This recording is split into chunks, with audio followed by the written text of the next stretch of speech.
Olá pessoal, mais um episódio do Tô no Senado começando aqui.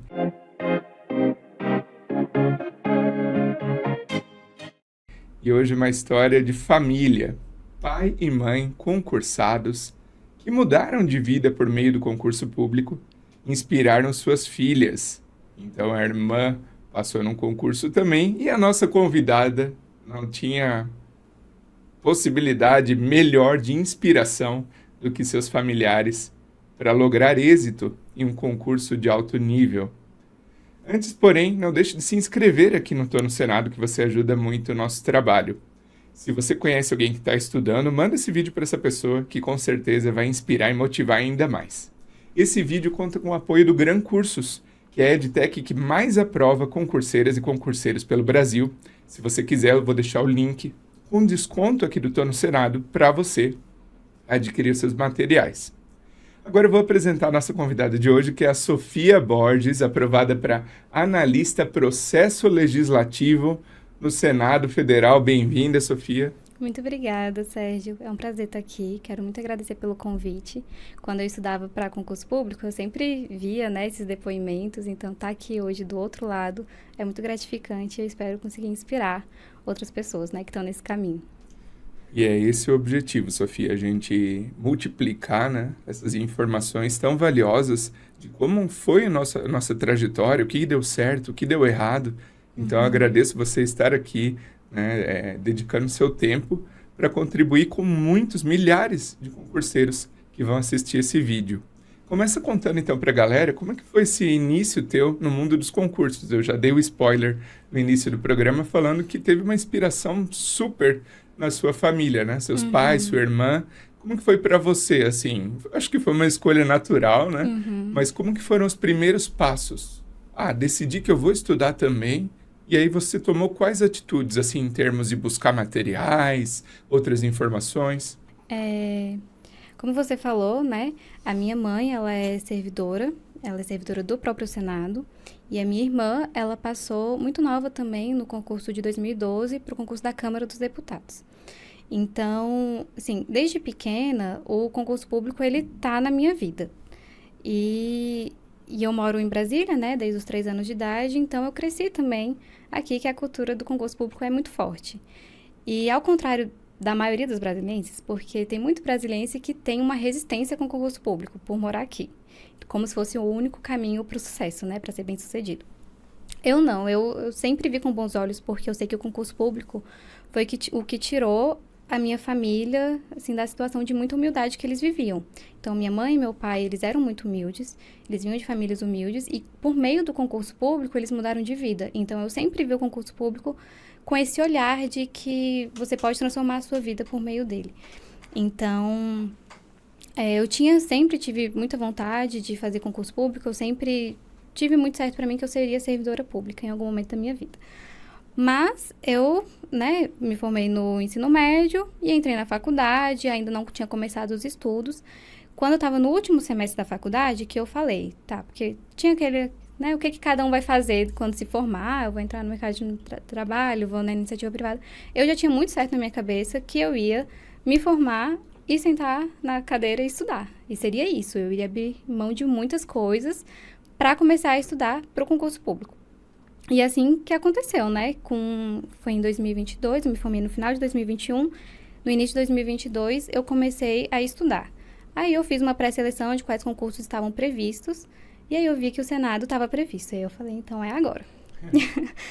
E aí muita gente me falou, não estuda direto para o Senado, faz um concurso escada antes, você é muito nova, você não tem bagagem de concurso público, é um concurso muito difícil, faz primeiro um concurso escada, depois você estuda para o Senado. E eu falei, não, eu quero o Senado. E eu sabia que a próxima oportunidade do Senado seria só daqui a 10 anos, Porque é um concurso que acontece, o último foi 2012, aí 2022, e eu tinha muito medo de ter que esperar esse tempo inteiro, porque o Legislativo era o meu sonho e o Senado era o grande sonho, Então, eu comecei a estudar. Então, em 2022, eu comecei a estudar, em janeiro de 2022, e a prova foi em novembro de 2022. Eu tive 11 meses de estudo. E assim, foi muito desafiador, porque eu não tinha contato, eu sou formada em psicologia, então eu não tinha contato com nada da área de direito. E eu tinha muito medo, assim. Acho que um grande desafio para mim foi a minha própria ansiedade, né? Porque eu ficava pensando na minha concorrência. As pessoas falavam, tem gente que está estudando para esse concurso já tem 5 anos, já tem, né, pessoas que já vêm de outro órgão público. E aí eu colocava isso na minha cabeça, então essa concorrência hipotética me assustava muito. Mas ao mesmo tempo que me assustava, me motivava. Porque eu pensava, então eu preciso dar tudo de mim. E eu dei tudo de mim, porque eu já comecei a corrida muito atrás, sabe? E nesse dar tudo de você, você dedicava, imagino que daí você se formou na faculdade, né? E aí pôde ter o privilégio que, né, alguns aqui eu pude ter também, guardei um dinheiro e tive o privilégio de só estudar uma etapa da minha vida em casa. Você estava em casa nesses 11 meses e como que você dividiu os horários, assim? Como você dedicava os seus horários nesse dar tudo de você? Foi um privilégio muito grande, né? Eu conversei justamente com minha família, eu falei que esse era meu sonho, que eu queria. E eles me apoiaram muito, graças a Deus. E eu sei que não é a realidade de todo mundo, né? E por isso que eu sempre que alguém pede alguma dica de estudo, eu sempre falo isso. Essa foi a minha rotina, mas que não precisa, essa não é uma fórmula mágica, né? Não precisa ser desse jeito para você passar. Você pode fazer o que cabe na sua rotina, o que cabe na sua realidade e vai dar certo do mesmo jeito, né? Como é que eu fazia? Eu estudava por cursinhos online. Me matriculei no cursinho online e assistia às aulas. Então, eu estudei de casa mesmo. Eu estudava 12 horas por dia, todos os dias. Assim, não tinha feriado, não tinha final de semana, não tinha aniversário, não tinha nada. Tinha todos os dias a mesma coisa, só mudava a matéria. E a primeira coisa que eu fiz foi fazer um planejamento, né? Eu peguei o edital passado, porque ainda não tinha saído o edital. E aí vi quais eram as matérias. Calculei ali quanto tempo de estudo que eu teria. Quantas horas cada matéria iria levar para eu ver toda a parte teórica, entendeu? Por exemplo, direito constitucional. Assim, eu bati os olhos nas videoaulas, então, para terminar toda a parte teórica de direito constitucional, eu precisaria desse tempo. E assim, eu fui montando meu cronograma. Eu dividi meu cronograma em um ciclo semanal, com 2 matérias por dia. Aí eu coloquei uma matéria grande e uma matéria pequena. Eu vou explicar. Em cada dia. A matéria grande seria a matéria que eu precisava dar mais atenção. Então, matérias que eu nunca vi na minha vida. Então, direito constitucional, direito administrativo, processo legislativo, matérias que eu nunca tive contato. As matérias pequenas eram aquelas que eu tinha que dar atenção, mas não tanta. Por exemplo, português, inglês, informática. E aí eu fui dividindo assim. Então, eu estudava a matéria grande 8 horas e a matéria pequena 4 horas. E aí eu ia fazendo assim. Eu gostava de fazer da seguinte forma.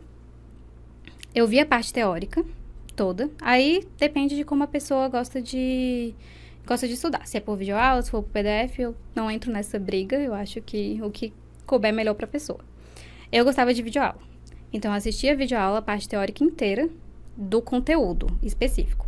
Então, por exemplo, direito administrativo. O primeiro conteúdo que tem lá é sistemas administrativos e princípios administrativos. Eu finalizava todo esse conteúdo da parte teórica. Eram poucas aulas, porque esse aí é bem pouquinho. E depois que eu finalizava todo o conteúdo, eu fazia um bloco de questões. Aí eu fazia um bloco de 100 questões. Mas aí pode fazer conforme dá no tempo da pessoa, né? Eu fazia um bloco de 100 questões. Se eu alcançasse 80%, eu passava para o próximo conteúdo teórico. Aí lá, poderes administrativos. Se eu não alcançasse 80%, um bloco de mais 50 questões. E aí eu ia vendo onde que eu estava errando, por que eu estava errando. Aí eu ia no meu resumo, eu voltava parte daquela aula de por que eu estava errando, para atingir 80%. Eu só avançava para a próxima matéria, para o próximo conteúdo teórico, quando eu conseguisse 80%, que aí eu sentia que aquele conteúdo estava consolidado. E aí eu ia fazendo assim. Eu não gostava de quebrar um conteúdo no meio, por exemplo. Ali é a lei de licitações, que é uma lei grande. Se eu começasse a lei de licitações, aí, já vi metade das videoaulas de lei de licitações. Vou fazer questão. Não gostava. Porque aí eu ia pegar uma questão que estava ali no final da lei de licitações, que eu nem vi a parte teórica ainda. Aí eu ia chutar, eu ia perder meu tempo tentando chutar uma questão, que seria mais fácil eu ver toda a parte teórica. E aí eu teria certeza que tudo que vai ter nas questões é uma coisa que eu já vi, ou deveria ter visto. Entendeu? Então, eu sempre fazia dessa forma. Ver toda a parte teórica de tal conteúdo e bloco de questões. E assim eu ia. Legal. Eu sempre falo para a galera, né, sobre ter metodologia. Então, essa é a metodologia da Sofia, que para ela deu muito certo, que é semelhante até como eu fazia ou como outras pessoas que passaram aqui pelo programa Tô no Senado faziam. Então, dedique seu tempo, planeje como será o seu estudo. Analise o seu material como a Sofia fez. Ela viu quanto tempo, quantas horas de videoaula tem daquela disciplina. Ah, tem tantas. Então planeja, ó, se eu tenho tantas horas por dia, tantas horas por semana de direito constitucional, e eu tenho material de X horas, quanto tempo eu vou levar para fechar a teoria? Tem esse discernimento, né, para planejar como que vai ser o seu dia a dia de estudos. Como ela falou, não precisa necessariamente só estudar em casa. Muita gente passa trabalhando e estudando. Mas é importante você saber quanto tempo disponível eu tenho e como eu vou dosar isso, né, no meu estudo. Outra coisa, para quem só estuda, ou até para quem estuda e trabalha. Ela falou, poxa, eu estudava 12 horas por dia. Quando eu falo para a galera que quando eu estudei em casa foram 13 meses. Eu estudava 11 horas por dia, em média, de domingo a domingo. Ah, mas meu Deus, que absurdo. Isso é uma opção de quem quer emergir, quem não quer, quem quer encurtar o tempo, quem quer otimizar. Isso existe. Por quê? Em muitas profissões, né, Sofia? Muitas profissões, no mercado de trabalho, iniciativa privada, as pessoas trabalham rotinas desgastantes de 10 horas, 11. Empresários têm que se dedicar, né? 12 horas por dia, 11 horas por dia. Por que um concurseiro que está podendo ficar só em casa não vai se dedicar 1 ano, 2 anos, no caso dela, 11 meses? Se é uma coisa assim, é um tiro curto, digamos, né? Que sejam 3, 4 anos. Mas, pô, daí você compara com um cara que está na iniciativa privada, tem que trabalhar 10 horas por dia, um empresário, ou um atleta de alto rendimento que treina por anos e anos, né, para as Olimpíadas, uma Olimpíada atrás da outra. O concurseiro não. Então hoje, no Senado, a jornada ela é uma jornada, né, uma qualidade de vida boa, tranquila. Com certeza. E aquele tiro desgastante de 1 ano, 2, de 10 horas por dia, de 5 horas, 6 horas por dia, depois ele é recompensado, né? Com certeza. Era exatamente isso que me motivava, assim. Eu pensava que eu tava... É um processo desgastante, óbvio, então eu tava cansada, mas eu pensava isso, que vai valer a pena, que eu tô me esforçando muito agora e tô cansando muito agora para colher frutos no futuro. Então, isso me motivava muito. Eu lembro que... Porque, assim, todo mundo que começa a estudar para concurso público tem os seus motivos, né? Os meus motivos, por exemplo, queria independência financeira, queria comprar um apartamento, queria viajar, eu queria ter qualidade de vida, eu queria me sentir... fazer um trabalho gratificante, mas ao mesmo tempo que não fosse exaustivo, como eu sentia na psicologia, que eu me desgastava muito. Então, eu queria tudo isso. Só que quando a gente começa a estudar, isso vem em primeiro plano muito forte, né? Conforme a gente entra no nosso processo de estudo, isso vai ficando em segundo plano, porque você vai ficando mais cansado. Você não consegue lembrar com tanta latência o que está te fazendo fazer aquilo, né? Então, às vezes, quando eu estava muito cansada, eu parava o que eu estava fazendo. Tá. E aí eu criava uma lista, assim, por que eu tô fazendo isso? Por que eu estou sexta de noite estudando? E aí eu anotava tudo isso que eu falei aqui. Eu quero comprar um apartamento, eu quero dar orgulho pra minha família, eu quero viajar. E aí eu colocava isso em primeiro plano novamente, sabe? Pra aquilo me motivar. E aí então é por causa disso, então vamos. E aí vinha a força de novo, né? Quando eu colocava em primeiro plano os motivos que me fez iniciar. E aí isso funcionava muito. Legal, e essa é uma das perguntas que eu mais gosto de fazer no programa e você já respondeu ela sem eu precisar fazer, que muita gente está na batalha ali, estudando horas e horas por dia, por semana, feriado, abdicando de família, né, de namorada, esposa, filhos, amigos, barzinho. E aí, da onde tirar essa força de vontade para continuar, né? Porque um dia tu tá mais motivado e no outro. Então, poxa, a dica aqui da Sofia, ela para e relembra por que eu estou fazendo isso. Né? que eu quero com isso? Uhum. E eu sempre falo que eu odeio acordar cedo, né? Eu também. E, e quando eu estudava para concurso, todos os dias, todos, eu acordava 15 para as 8. E sabe a famosa soneca do alarme, né? Uhum. Você coloca o alarme mais 5 minutos e tal. Quando eu pensava em dormir mais 5 minutos, eu fazia a seguinte reflexão, igual você refletia, né? Por que eu tô fazendo isso? Uhum. Todo dia. Tocava 15 para as 8, eu pensava, eu quero dormir mais. Aí eu me perguntava, eu quero dormir mais 5 minutos ou eu quero passar em concurso? Eu quero passar no concurso ou eu quero dormir mais 10 minutinhos? E na hora eu levantava. Uhum. Porque você tem que se ajudar a lembrar por que você está fazendo aquilo, né? Qual Sabe que é o o teu que eu propósito? fazia quando eu precisava acordar cedo? Que eu também odeio acordar cedo. Eu acordava 7 horas todos os dias. Que nem é tão cedo assim, né? Mas pra mim era. Eu colocava esses despertadores, assim, que não é de celular, colocava ele longe, escondido, dentro de uma gaveta. Aí ele começava a tocar, eu tinha que me levantar pra fazer ele parar de tocar. Aí no processo de se levantar, eu já acordei. Então tá bom. Não, esse é um clássico, eu uso até hoje. Tipo, quando eu tenho que pegar um voo muito cedo, alguma coisa muito importante, Uhum. eu deixo o celular longe, assim, para Longe. ter que levantar e pegar. Boa dica. Uma outra coisa que me motivava era...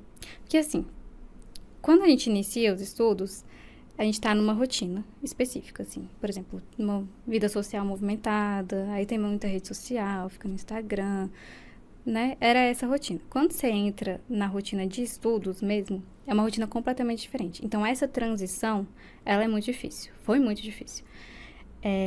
Então, foi difícil essa parte. Então, essa motivação grande que eu falei me motivava. Mas a partir do que você começa o processo, que você já tá ali, que aquela rotina já é a sua, seu corpo já tá acostumado com aquilo, o que me motivava eram as pequenas metas do dia, assim, sabe? Tipo, o que me motivava era, hoje eu fiz um bom número de questões. Hoje eu consegui entender aquele conteúdo que eu não entendia. Hoje eu fui melhor no simulado. Então, quando você já tá inserido naquela rotina, que seu corpo já tá acostumado, essas coisas pequenas da rotina de tudo mesmo vão te motivando. Você vê que tá no caminho certo, sabe? Então, isso foi muito forte pra mim também. Eu falo aqui, eu tô no Senado e outros colegas nossos que passaram aqui já falaram das pequenas conquistas, pequenas metas do dia a dia. Porque assim, no começo eu sempre falo assim, você tá estudando aí você pensa, eu tô estudando porque eu quero um salário alto, porque eu vou comprar meu apartamento, né? Vou poder ter isso. Na medida em que você vai se tornando que você vai se tornando um concurseiro mais profissional, digamos, mais acostumado com a rotina do concurseiro, você pensa menos na meta Da grande grande. e pensa mais em cumprir as metas diárias. Isso. Então, tirar um score, né, uma nota boa no teu simulado, na tua bateria de questões. Poxa, eu consegui acima de 70%, acima de 80%. Consegui fechar as minhas horas que eu me comprometi nesse dia. Pense em bater essas pequenas metas Isso e aí já você é vai muito tendo essa gratificante. injeção de ânimo diária. Isso é muito legal mesmo que você trouxe a baila aqui no programa. De novo, essa questão das pequenas metas, né? Porque só ficar pensando nossa, quando eu passar, vou ter tal salário, vou poder viajar, vou poder... Às vezes fica um pouco longe, né? Um pouco longe de atingir. Mas é isso. Bom, aí você fazia videoaulas, tal, organizou seus estudos, e aí começaram os concursos. Como foram os primeiros concursos que você fez? Ou o primeiro já foi do Senado? Conta pra gente que provas você chegou a fazer desde que você começou a estudar. Tá. Minha meta era o Senado. Então, desde que eu comecei a estudar para concurso, eu estudei para o Senado. Só que eu não queria chegar na hora da prova e ter sido a minha primeira prova de concurso. Eu queria já ter feito alguma prova de concurso para ver como é que era. Aí eu fiz do TJ-DFT. Não passei. Não tinha nada a ver o conteúdo, claro. Mas foi só para ter essa experiência de fazer um concurso público, né? Que eu não queria chegar lá na hora da prova do Senado, que era o que estava valendo para mim, e ter surpresas. Mais do que eu já ia ter, né? E aí, então eu fiz a do TJ. Mas valendo foi a do Senado. Depois que saiu o resultado do Senado, eu fiquei no cadastro reserva, né? Eu fiquei em 47º no Senado. E era uma vaga imediata só. Aí, eu fui fazer residência, porque eu sou psicóloga de formação, fiz residência multiprofissional. E quando eu estava no meio da minha residência, foi autorizado da Câmara dos Deputados. E eu falei, eu vou ter que fazer o da Câmara, não vai ter jeito. E eu tinha muito medo de não ser chamada. Eu tenho muita ansiedade, né? Já deu pra perceber. Então, eu tinha muito medo de não ser chamada no Senado e não dar o máximo de mim na Câmara. E aí, acabar não passando na Câmara e ficar sem nenhum dos dois. Então, eu saí da residência, larguei o emprego que eu tinha lá, que inclusive era 12 horas. Era bem pesado. E comecei a estudar pro da Câmara. E estudei pro da Câmara no mesmo ritmo que eu estudei pro Senado. O pessoal fala que eu era maluca, assim, que todo mundo depois que passou no Senado, tava no cadastro reserva, já tava feliz, já sabia que ia ser chamado. Mas eu não tinha essa certeza, né? E aí eu fui estudar pro da Câmara. Estudei no mesmo ritmo, também 12 horas por dia. Só que aí foi menos meses de estudo, foram 6 meses de estudo, desde que foi aprovado e até o dia da prova, que foi em dezembro de 2023. Aí acabou que eu passei também na Câmara, passei em 4º lugar, mas aí eu já tinha sido chamada no Senado, eu fui chamada no Senado em 2024, em fevereiro, e aí escolhi ficar no Senado mesmo. Mas foram esses 2 concursos, assim, que eu fiz valendo mesmo. O da Câmara eram quantas vagas, por curiosidade? 33 vagas, se eu não me engano. Passou em 4º. Passei dentro das vagas imediatas. Eu ia te perguntar se você passou perto da Amanda Borges, que até a gente falou dela antes de começar. Sim. Só que eu acho que ela fez para outra especialidade. Não, ela fez técnica legislativa. É porque o cargo na Câmara é um cargo coringa. No Senado é diferente. No Senado tem o analista legislativo processo legislativo e o analista legislativo administração. Na Câmara é o analista legislativo, técnica legislativa, mas eu acho que mudou o nome, que junta os dois. Então, mudou. É um cargo coringa que pode ser tanto para usar na área legislativa quanto na área administrativa. Tanto que foi um grande surto quando saiu o edital, porque eu estava estudando pelo edital passado, que era só técnica legislativa. E aí, quando saiu o edital, veio um monte de matéria de administração, eu falei, meu Deus, eu nunca vi isso na vida. Dei uma surtada, mas já coloquei no meu cronograma e enfrentei. E deu tudo certo, graças a Deus. Falando em matéria, que às vezes assusta, você falou pra galera aqui, e pra mim, que você é formado em psicologia.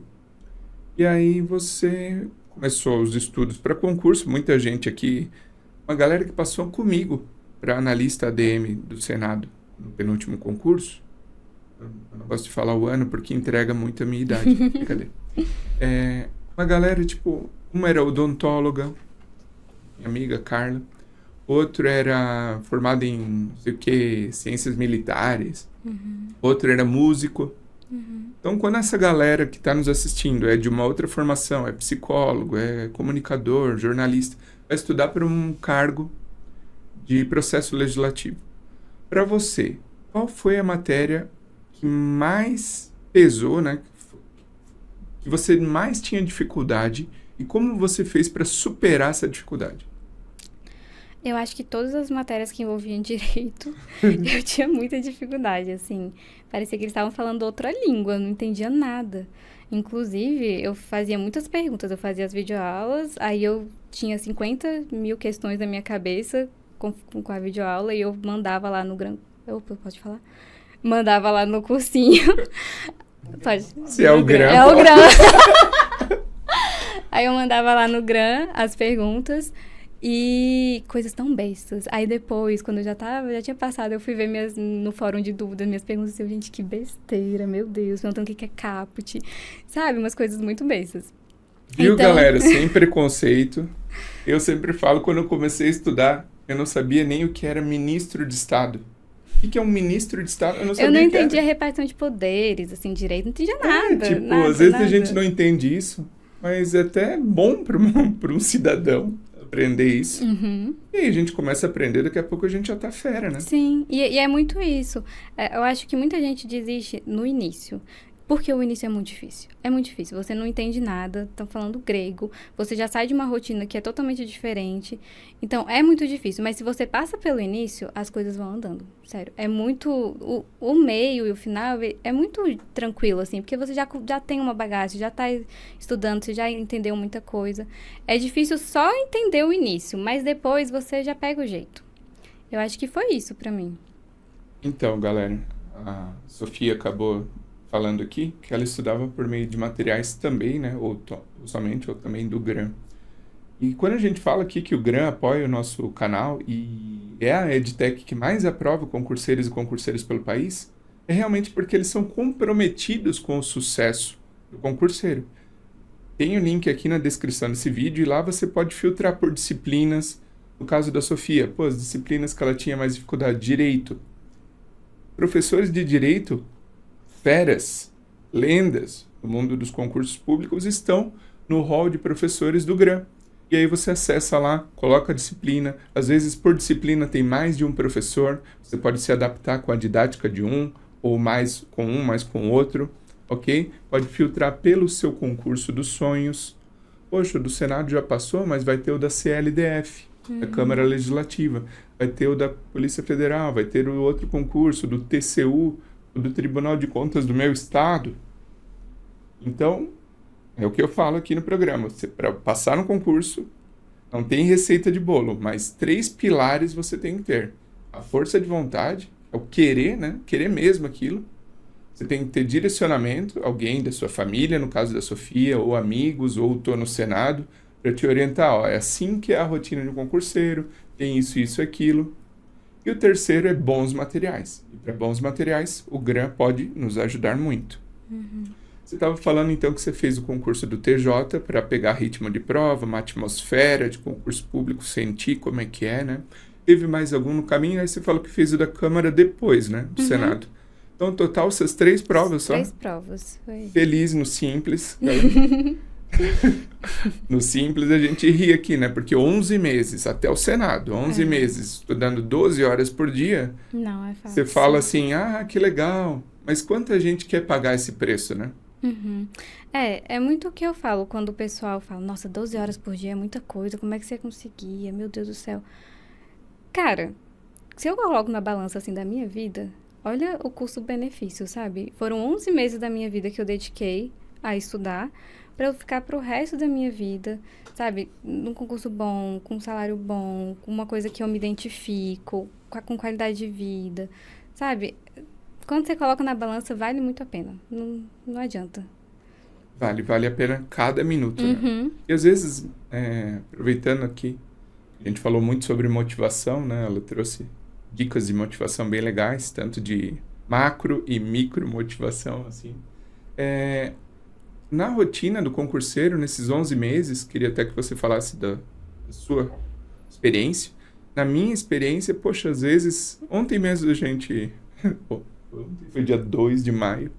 A gente entrevistou um colega aqui e ele falou, porra, às vezes eu chorava, algumas vezes eu chorava. Tipo, a vida do concurseiro é muito rotina árdua, às vezes solitária.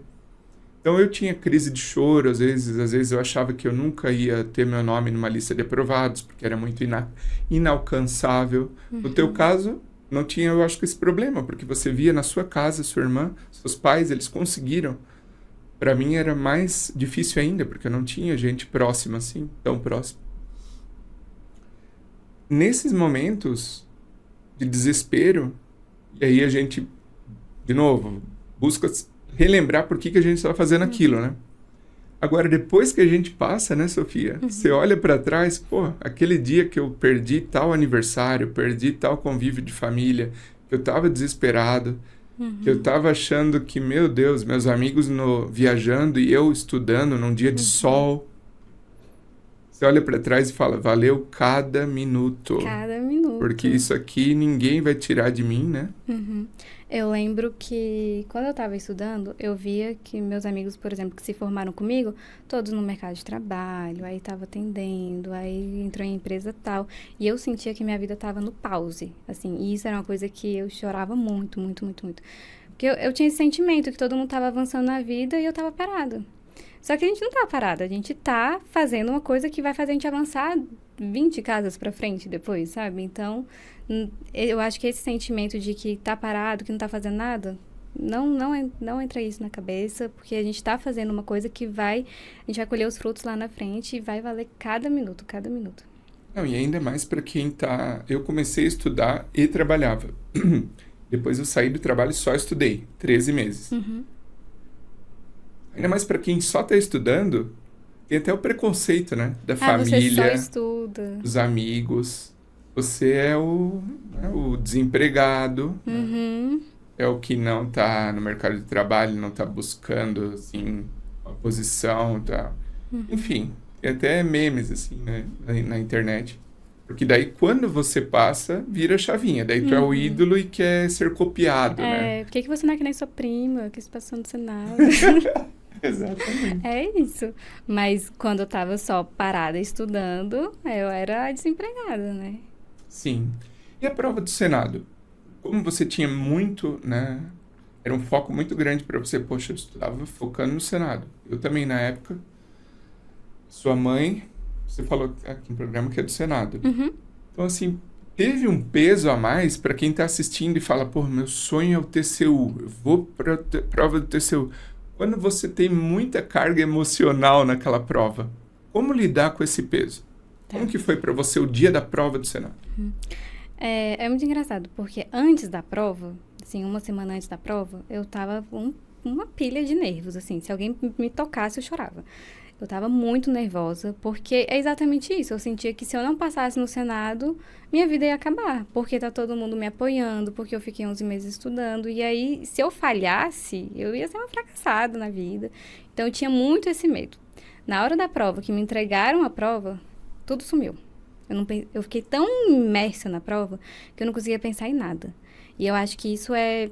Para quem conseguir fazer esse exercício de quando vê a prova, pensar que é só um pedaço de papel, não coloca todo o sentimento, toda a carga e toda a pressão que a gente sabe que ela tem, não coloca naquele pedaço de papel. É só um pedaço de papel. E você faz conforme você sabe. E eu fui fazendo com calma. Eu li a dissertativa, aí eu vi que era uma coisa que eu sabia. Eu fui fazendo normal, assim, parecia que eu estava fazendo simulado. Eu tirei toda a pressão de mim, era só um pedaço de papel, era eu e aquele pedaço de papel. E aí eu consegui fazer com muita calma. Mas se eu ficasse pensando assim, eu preciso passar. Eu preciso passar. Tá todo mundo esperando eu passar. E eu preciso fazer... Não façam cálculos assim, eu preciso acertar tantas questões, senão eu não vou conseguir... Não faça cálculo no meio da prova. Vai só no raciocínio lógico, né? mas vai respondendo as questões com calma. Vai ler a questão, você sabe, você estudou, marca. É só isso, é só um pedaço de papel. Eu não colocava toda aquela carga emocional que eu tinha naquele pedaço de papel. Naquele momento não era isso. Senão eu ia surtar. Outra dica que eu dou também é... Às vezes a gente tem que fazer tantos...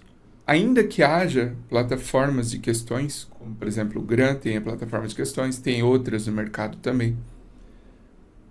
Aí no nosso dia a dia de estudos, a gente, agora tem que gerar uma lista de questões de português, agora uma de direito administrativo. Aí tem que filtrar lá por ano. Aí filtro por nível de escolaridade, nível superior, blá, blá, blá, por banca. E isso dá trabalho, né? E aí eu penso, no dia da prova, a banca já te dá um pedaço de papel montadinho ali, ó. Tu não tem nem trabalho de pesquisar, gerar lista, filtrar. Eu penso isso, cara, olha só que maravilha, a banca já me deu aqui uma prova atualizada, questões atuais, já selecionou as questões para mim. Então pensa nisso, né? Tipo, que bom, né? Vou fazer uma prova aqui, como a Sofia falou, um pedaço de papel, vou me concentrar e vou dar o meu máximo aqui. E meio que esquecendo das consequências, né? Poxa, exatamente. Isso aqui pode mudar a minha vida. Não coloque esse peso na hora da prova, porque não vai te fazer bem. E aí, bom, era uma vaga imediata. Uma vaga imediata. Muita gente mandava no canal pra mim, Sérgio, você acha que vão chamar quantos? Não dá pra saber. O meu concurso, que foi o penúltimo, era 20, 30 vagas pra APL e ADM, né? E assim, poxa, chamaram 80, 90, sei lá. E agora, só de ADM já chamaram mais de 100. E era 2 vagas, eu acho. E PL também. Então, assim, como que você lidou com isso? Você falou, poxa, algumas pessoas te falaram, não, você já passou. Não, mas você estava em 47º de uma vaga. Uhum. Então, assim, para você, como é que foi esse pós, né? Para quem está nos assistindo e passou, hoje está numa lista de excedentes, como lidar com essa questão emocional de você estar ali excedente, você não tem certeza se vai ser chamado, você tomou alguma atitude em termos de criar uma comissão, acompanhar ou ficar atenta à comissão de excedentes, batalhando por essa nomeação? Eu confesso que eu fui muito besta, porque o meu estudo pro Senado, ele foi um estudo muito solitário, assim. Eu não entrava em grupo de, estudando pro Senado, se preparando pro Senado. Tem um monte de grupo, né? Eu não entrei em nada disso. Era eu e as videoaulas. Então, quando saiu os aprovados do Senado, e aí eles transformaram os grupos para aprovados do Senado, eu não estava nesse grupo. Eu fui descobrir esse grupo quando estava indo para a Câmara. Porque aí, no da Câmara, eu entrei num grupo de pessoas que estavam estudando para o da Câmara, e lá eles falaram, gente, tem esse grupo de aprovados do Senado. E aí eu, ai meu Deus, mentira. E eu tinha procurado esse grupo, eu procurei. Só que eu não tinha achado. Aonde? No Telegram. Aí eu não tinha achado. Aí depois que mandaram lá no grupo da Câmara, eu entrei. E aí que eu vi que tinha muita esperança para ser chamado, né? Mas antes disso, eu não sabia, eu não tinha ideia de como é que tava, porque eu não tinha contato com ninguém que foi aprovado. Simplesmente eu tava muito excluída. E aí que eu vi que tinha boas chances de nomeação e tudo mais. Aí que eu vi que a comissão tava trabalhando. E eu, nossa, que legal, não sabia disso não. Mas foi isso. Então, eu não me envolvi muito nos trabalhos da comissão. E eu ficava com muito medo. Por isso que eu larguei a residência, fui estudar pro da Câmara, porque a notícia que eu tinha é que era uma vaga imediata, eu fiquei em 47º, não sei o que vai acontecer. Mas talvez se eu estivesse no grupo antes, fosse diferente. Vamos falar, então, como que tá o teu dia a dia? Você entrou no começo do ano passado, de 2024, né? Uhum. Como que é o dia a dia para você no Senado? Você falou que sua mãe ainda trabalha lá. Uhum. Então, imagina o orgulho, né, de você ter conquistado isso, né, dado esse orgulho para sua família e ainda poder partilhar, né, do mesmo órgão com a sua mãe, trabalhando lá no Senado. E como que é o teu dia a dia lá? Em que setor você tá? Quais atividades que você vem desenvolvendo na Câmara Alta brasileira? É muito engraçado, porque eu tinha muitas expectativas. Minhas expectativas eram muito altas para o meu trabalho lá no Senado, porque era uma coisa que eu queria desde nova. E todas as minhas expectativas foram supridas, assim. Era realmente tudo que eu imaginei. Eu acho que estar no Senado, só estar no ambiente Senado já é muito emocionante para mim. Eu não finjo costume mesmo. Assim, estar lá onde a história está sendo escrita, para mim, é muito emocionante. Eu amo ficar andando por aqueles corredores, eu acho tudo muito lindo. Então, o próprio ambiente já é uma coisa muito emocionante para mim. E o trabalho que eu exerço lá é um trabalho que era exatamente o que eu queria, assim. Eu trabalho hoje com legislação participativa, que é uma coisa que desde que eu comecei a estudar, eu já me interessava muito. Eu trabalho no setor que é o programa E-Cidadania do Senado. Então, nosso objetivo é aproximar as atividades do Senado e tudo que acontece no Senado do cidadão, né? Então, todo o processo legislativo. A gente tem os eventos interativos, que são as audiências públicas, e o cidadão consegue acompanhar, mandar perguntas, a gente seleciona, manda para os senadores, eles respondem ao vivo. Então, tem as ideias legislativas. São várias coisas de legislação participativa, né? O cidadão participando do processo legislativo. E, nossa, eu sou apaixonada. Eu amo a equipe, eu amo o trabalho que a gente faz, eu acho muito gratificante. Então, eu tô viajando pelo Senado, coisa mais linda. Acho muito chique. Então tá sendo, assim, tudo que eu sempre sonhei mesmo. Que legal. E às vezes a galera nem sabe que tem essa porta, né? Esse canal aberto com o Senado da República para participar do processo legislativo, do processo de criação de leis.